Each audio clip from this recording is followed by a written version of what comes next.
All right, and moving on, Ukraine's President Volodymyr Zelenskyy has said that he's ready to negotiate with Russian President Vladimir Putin on ending the war in Ukraine. But Europe needs to first shift into gear. Now, in an audio statement released by the Ukrainian presidential office, Zelenskyy described Putin as a madman who wants to get everything we have burnt. He urged the EU to fully commit to sanctions without loopholes and fund Ukraine.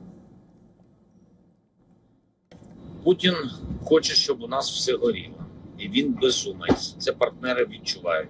Україна готова до перемовин з ним, незважаючи на це. Але Європа повинна включитись наповну, щоб у нас була сильна позиція, включитись наповну по санкціям, без виключень по конфіскації, без виключень і по фінансуванню України.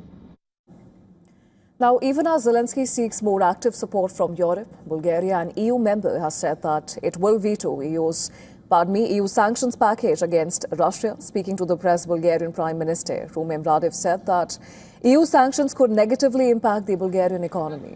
However, Radev said that Bulgaria will not obstruct the EU's common decision on Ukraine. Listen to this.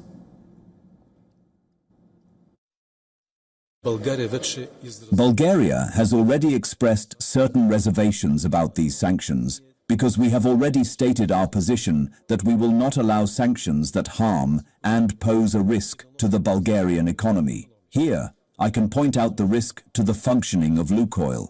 I can point out risks for supplying the capital's metro with spare parts. In Brussels, Zelensky met European Commission President Ursula von der Leyen and the European Council President Antonio Costa.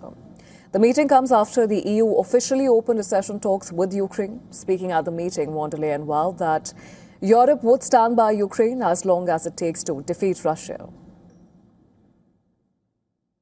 And this at a time where we send a very strong message also to Russia that we provide Ukraine with 90 billion euros loan for the next 2 years.